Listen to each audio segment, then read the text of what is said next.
The lord. ದೇವರ ಒಳ್ಳೆಯ ಮತ್ತು ಪ್ರೀತಿಯ ಸೃಷ್ಟಿಯಾದ ನನ್ನ ಸಹೋದರ ಸಹೋದರಿಯರೇ, ನಿಮ್ಮೆಲ್ಲರಿಗೂ ನಮ್ಮ ರಕ್ಷಕನಾದ ಯೇಸು ಕ್ರಿಸ್ತನ ಹೆಸರಿನಲ್ಲಿ ವಂದನೆ. ಪ್ರಾರ್ಥನೆ ಮಾಡಿಕೊಳ್ಳೋಣ. ಪರಲೋಕದ ತಂದೆಯೇ, ಸರ್ವ ಸೃಷ್ಟಿಕರ್ತನೆ, ನಿಮ್ಮ ಪರಿಶುದ್ಧ ನಾಮಕ್ಕೆ ಸ್ತೋತ್ರವಾಗಲಿ. ಅಪ್ಪ, ಈ ದಿನದ ವಾಕ್ಯ ಭಾಗದಲ್ಲಿ ನಮ್ಮ ಜೊತೆಯಲ್ಲಿದ್ದು ಸತ್ಯದ ಆತ್ಮನ ಮುಖಾಂತರ ನಮ್ಮೆಲ್ಲರ ಆತ್ಮಿಕ ಕಣ್ಣುಗಳನ್ನು ತೆರೆಸಿ ನಿನ್ನ ಚಿತ್ತದಂತೆ ನಮ್ಮನ್ನು ನಡೆಸಿ ರಕ್ಷಿಸಿ ಆಶೀರ್ವದಿಸಬೇಕಾಗಿ ಯೇಸುವಿನ ಹೆಸರಿನಲ್ಲಿ ಬೇಡಿ ಹೊಂದಿದ್ದೇನೆ ನಮ್ಮ ತಂದೆಯೇ, ಆಮೆನ್. ಕರ್ತನಲ್ಲಿ ಪ್ರಿಯರೇ, ಈ ದಿನದ ಈ ವಾಕ್ಯ ಸಂದೇಶವನ್ನು ಕೇಳಲು ಬಯಸುತ್ತಿರುವ ನಿಮ್ಮೆಲ್ಲರನ್ನು ನಮ್ಮ ರಕ್ಷಕನಾದ ಯೇಸು ಕ್ರಿಸ್ತನ ಹೆಸರಿನಲ್ಲಿ ವಂದಿಸಿ ಸ್ವಾಗತಿಸುತ್ತೇನೆ. ಪ್ರಿಯರೇ, 40 ದಿನಗಳ ಶ್ರಮ ಮರಣ ದಿನಗಳ ಉಪವಾಸದ ದಿನಗಳು ಈಗಾಗಲೇ ಪ್ರಾರಂಭವಾಗಿವೆ. ಇಂದು 6ನೆಯ ದಿನವಾಗಿದೆ. ಪ್ರಿಯರೇ, ಇಂದಿನ ಈ ಸಂದೇಶದಲ್ಲಿ ನಾವು ಲೋಕ ರಕ್ಷಣೆಗಾಗಿ ಬಲಿಯಾದ ಲೋಕ ರಕ್ಷಕನ ಬಗ್ಗೆ ತಿಳಿದುಕೊಳ್ಳೋಣ.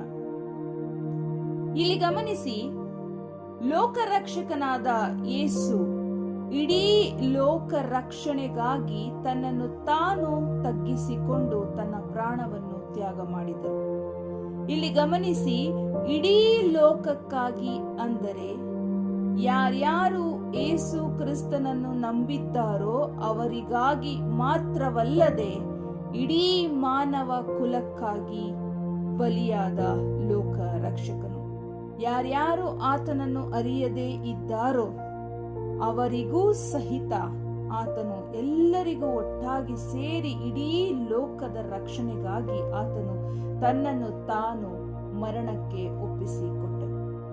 ಯೋಹಾನನು ಬರೆದ ಸುವಾರ್ತೆ 3ನೇ ಅಧ್ಯಾಯ 16ನೇ ವಚನದಲ್ಲಿ ಈ ರೀತಿಯಾಗಿ ಬರೆಯಲ್ಪಟ್ಟಿದೆ: ದೇವರು ಲೋಕದ ಮೇಲೆ ಎಷ್ಟೋ ಪ್ರೀತಿಯನ್ನಿಟ್ಟು ತನ್ನ ಒಬ್ಬನೇ ಮಗನನ್ನು ಕೊಟ್ಟನು. ಆತನನ್ನು ನಂಬುವ ಒಬ್ಬನಾದರೂ ನಾಶವಾಗದೆ ಎಲ್ಲರೂ ನಿತ್ಯ ಜೀವವನ್ನು ಪಡೆಯಬೇಕೆಂದು ಆತನನ್ನು ಕೊಟ್ಟನು. ಕರ್ತನಲ್ಲಿ ಪ್ರಿಯರೇ, ಈ ವಾಕ್ಯದಂತೆ ಯಾರ್ಯಾರು ಆತನ ಹೆಸರಿನಲ್ಲಿ ನಂಬಿಕೆ ಇಟ್ಟರೋ ಅವರೆಲ್ಲರನ್ನು ರಕ್ಷಿಸುವುದಕ್ಕಾಗಿ ಆತನನ್ನು ದೇವರು ನಮಗಾಗಿ ಕೊಟ್ಟರು. ನಾನಾಗ್ಲೇ ಹೇಳಿದೆ, ಯಾರ್ಯಾರು ಆತನ ಹೆಸರಿನಲ್ಲಿ ಇನ್ನೂ ನಂಬಿಕೆ ಇಟ್ಟಿಲ್ಲವೋ ಅವರೆಲ್ಲರಿಗಾಗಿಯೂ ಸಹ ಆತನು ತನ್ನ ಪ್ರಾಣವನ್ನು ತ್ಯಾಗ ಮಾಡಿದ್ದಾರೆ ಅಂತ. ಇದರಲ್ಲಿ ಒಂದು ಅರ್ಥ ಇದೆ, ಗೂಢಾರ್ಥ ಇದೆ. ಕರ್ತನಲ್ಲಿ ಪ್ರಿಯರೇ, ಒಂದಲ್ಲ ಒಂದು ಕಾಲದಲ್ಲಿ ನಮ್ಮ ಹಿರಿಯರು ಸಹಿತ ಆತನನ್ನು ಅರಿತಿರಲಿಲ್ಲ, ಆತನ ಬಗ್ಗೆ ತಿಳಿದಿರಲಿಲ್ಲ. ಯಾರೋ ಒಬ್ಬರ ಮೂಲಕ ತಂದೆಯಾದ ಯೇಸುವಿನ ಹೆಸರನ್ನು ತಿಳಿದು ಆತನು ನಮಗಾಗಿ ಮಾಡಿದ ಪ್ರಾಣ ತ್ಯಾಗವನ್ನು ಕುರಿತು ತಿಳಿದುಕೊಂಡು ತಮ್ಮನ್ನು ತಾವು ಆತನಿಗೆ ಒಪ್ಪಿಸಿಕೊಟ್ಟರು. ಆ ಮೂಲಕ ರಕ್ಷಣೆ ಉಂಟಾಯಿತು. ಮತ್ತು ಇನ್ನು ಅನೇಕರು ಆತನನ್ನು ಅರಿತುಕೊಳ್ಳಬೇಕಾಗಿದೆ, ಆತನ ಬಗ್ಗೆ ತಿಳಿದುಕೊಳ್ಳಬೇಕಾಗಿದೆ. ಆದಾಗ್ಯೂ ಈಗಾಗಲೇ ತಿಳಿದಿರುವವರನ್ನು ಮುಂದೆ ತಿಳಿಯಬೇಕಾದವರೆಲ್ಲರನ್ನು ತಂದೆ ದೇವರು ಬಲ್ಲಂತ ಕರ್ತನಾಗಿದ್ದಾನೆ. ಹಾಗಾಗಿ ಎಲ್ಲರಿಗೋಸ್ಕರ ಆತನು ತನ್ನ ಪ್ರಾಣವನ್ನು ಅರ್ಪಿಸಿದ್ದಾರೆ. 1ನೇ ತಿಮೋಥಿಯವರಿಗೆ ಬರೆದ ಪತ್ರಿಕೆ 2ನೇ ಅಧ್ಯಾಯ 4 ಮತ್ತು 6 ವಚನದಲ್ಲಿ ಈ ರೀತಿಯಾಗಿ ಬರೆಯಲ್ಪಟ್ಟಿದೆ: ಎಲ್ಲಾ ಮನುಷ್ಯರು ರಕ್ಷಣೆಯನ್ನು ಹೊಂದಿ ಸತ್ಯದ ಜ್ಞಾನಕ್ಕೆ ಸೇರಬೇಕೆಂಬುದು ಆತನ ಚಿತ್ತವಾಗಿದೆ.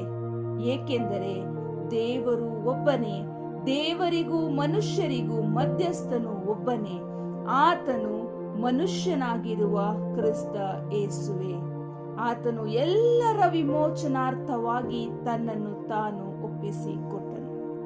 ಕರ್ತನಲ್ಲಿ ಪ್ರಿಯರೇ, ಇಡೀ ಲೋಕದ ರಕ್ಷಣೆಗಾಗಿ ಆತನನ್ನು ಜಜ್ಜುವುದು ಯೆಹೋವ ದೇವರ ಸಂಕಲ್ಪವಾಗಿತ್ತು. ತಂದೆಯಾದ ದೇವರು ತನ್ನ ಸ್ವರೂಪದಲ್ಲಿ ಉಂಟು ಮಾಡಿದ ಮನುಷ್ಯರಾದ ನಮ್ಮನ್ನು ಬಹಳವಾಗಿ ಪ್ರೀತಿಸುತ್ತಾರೆ ಎಂಬುದಕ್ಕೆ ಇದು ಒಂದು ಸಾಕ್ಷಿಯಾಗಿದೆ. ಯೋಹಾನನು ಬರೆದ ಸುವಾರ್ತೆ 1ನೇ ಅಧ್ಯಾಯ 29ನೇ ವಚನದಲ್ಲಿ ಈ ರೀತಿಯಾಗಿ ಬರೆಯಲ್ಪಟ್ಟಿದೆ: ಮರುದಿನ ಯೋಹಾನನು ತನ್ನ ಕಡೆಗೆ ಬರುವ ಯೇಸುವನ್ನು ನೋಡಿ, ಅಗೋ, ಯಜ್ಞಕ್ಕೆ ದೇವರು ನೇಮಿಸಿದ ಕುರಿ, ಲೋಕದ ಪಾಪವನ್ನು ನಿವಾರಣೆ ಮಾಡುವವನು ಅಂದನು. ಪ್ರಿಯರೇ, ಯಜ್ಞಕ್ಕಾಗಿ ಅಂದರೆ ನಮ್ಮೆಲ್ಲರ ಪಾಪಗಳಿಗಾಗಿ ಬಲಿಯಾಗೋದಕ್ಕೋಸ್ಕರ, ನಮ್ಮೆಲ್ಲರ ಪಾಪಗಳಿಗಾಗಿ ಶಿಕ್ಷೆಯನ್ನು ಅನುಭವಿಸುವುದಕ್ಕೋಸ್ಕರ, ನಮ್ಮನ್ನು ತಂದೆ ದೇವರಿಗೆ ಸಮಾಧಾನ ಪಡಿಸುವುದಕ್ಕಾಗಿ ಯೇಸು ಕ್ರಿಸ್ತನು ನಮ್ಮೆಲ್ಲರಿಗಾಗಿ ಬಲಿಯಾದನು. ರೋಮಾಪುರದವರಿಗೆ ಬರೆದ ಪತ್ರಿಕೆ 8ನೇ ಅಧ್ಯಾಯ 3ನೇ ವಚನದಲ್ಲಿ ಈ ರೀತಿಯಾಗಿ ಬರೆಯಲ್ಪಟ್ಟಿದೆ, ಆತನು ಪಾಪ ನಿವಾರಣೆಗಾಗಿ ತನ್ನ ಮಗನನ್ನು ಪಾಪಾಧೀನವಾದ ನರಭಾವದ ರೂಪದಲ್ಲಿ ಕಳುಹಿಸಿಕೊಟ್ಟು ನರಭಾವದಲ್ಲಿಯೇ ಪಾಪಕ್ಕೆ ಮರಣದಂಡನೆಯನ್ನು ವಿಧಿಸಿದನು. ಆತನು ಪಾಪ ನಿವಾರಣೆಗಾಗಿ ತನ್ನ ಮಗನನ್ನು ಪಾಪಾಧೀನವಾದ ನರಭಾವದ ರೂಪದಲ್ಲಿ ಕಳುಹಿಸಿಕೊಟ್ಟು ನರಭಾವದಲ್ಲಿಯೇ ಪಾಪಕ್ಕೆ ಮರಣದಂಡನೆಯನ್ನು ವಿಧಿಸಿದನು. ಆದಾಮನ ಪಾಪದ ಪ್ರತಿಫಲವಾಗಿ ಪಾಪವು ನಮ್ಮನ್ನು ಆಳುತ್ತಿತ್ತು. ಆದರೆ ಯೇಸು ಕ್ರಿಸ್ತನ ಪ್ರಾಣ ತ್ಯಾಗ ಮತ್ತು ಆತನು ಸುರಿಸಿದ ರಕ್ತದಿಂದ ನಮಗೆ ನಮ್ಮೆಲ್ಲರ ಪಾಪಗಳಿಂದ ಬಿಡುಗಡೆಯಾಯಿತು.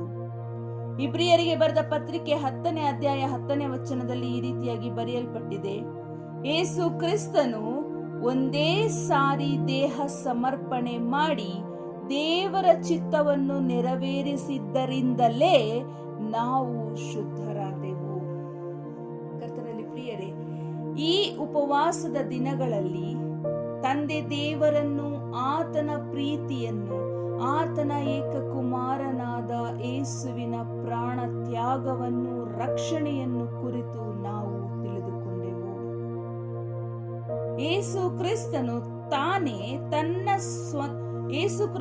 ತಾನೇ ನಮ್ಮ ಸ್ವಂತ ರಕ್ಷಕ, ಆತನೇ ನಿಜವಾದ ಲೋಕ ರಕ್ಷಕ ಎಂಬುದನ್ನು ನಾವು ಅರಿತಿದ್ದೇವೆ.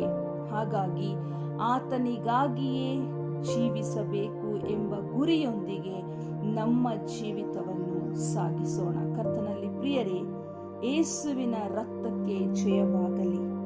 ಇಡೀ ಲೋಕಕ್ಕಾಗಿ, ಲೋಕದ ರಕ್ಷಣೆಗಾಗಿ, ತನ್ನ ತಂದೆಯ ಚಿತ್ತವನ್ನು ನೆರವೇರಿಸುವುದಕ್ಕಾಗಿ ತನ್ನ ಪ್ರಾಣ ತ್ಯಾಗ ಮಾಡಿ ಲೋಕ ರಕ್ಷಕರಾದರು. ಈ ತ್ಯಾಗಕ್ಕಾಗಿ, ರಕ್ಷಣೆಗಾಗಿ ಆತನಿಗೆ ಸ್ತೋತ್ರ ಉಂಟಾಗಲಿ.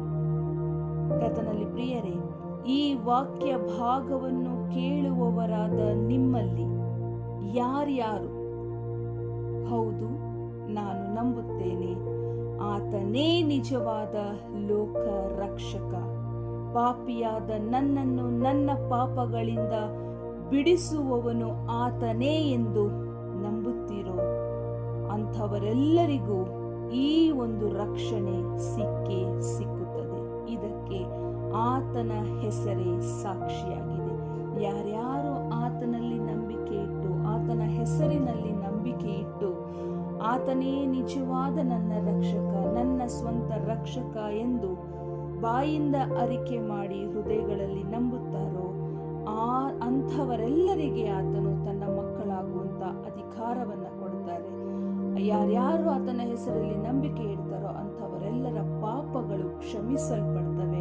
ಮುಂದೆ ಪರಿಶುದ್ಧರಾಗಿ ಜೀವಿಸುವಂತಹ ಮಾರ್ಗ ತೆರೆಯಲ್ಪಡುತ್ತದೆ. ಕರ್ತನಲ್ಲಿ ಪ್ರಿಯರೇ, ಯೇಸು ಕ್ರಿಸ್ತನೇ ನಮ್ಮ ರಕ್ಷಕನು, ಆತನನ್ನು ನಾನು ನಂಬುತ್ತೇನೆ, ಆತನನ್ನು ನಿಜವಾದ ರಕ್ಷಕನನ್ನಾಗಿ ನನ್ನ ಹೃದಯದಲ್ಲಿ ಸ್ವೀಕರಿಸಿಕೊಳ್ಳುತ್ತೇನೆ ಎಂದು ಯಾರ್ಯಾರು ಅರಿಕೆ ಮಾಡಿಕೊಳ್ಳುತ್ತೀರೋ ನಿಮ್ಮೆಲ್ಲರಿಗೂ ಆತನ ರಕ್ಷಣೆಯು ಸಿಕ್ಕುತ್ತದೆ. ಕರ್ತನ ಕೃಪೆ ನಿಮ್ಮನ್ನು ಸದಾ ಆವರಿಸಿರಲಿ. ಎಲ್ಲಾ ಘನಮಾನ ಮಹಿಮೆ ತಂದೆಯಾದ ದೇವರಿಗೆ ಯುಗ ಯುಗಾಂತರಗಳಲ್ಲಿಯೂ ಸಲ್ಲಲ್ಪಡಲಿ.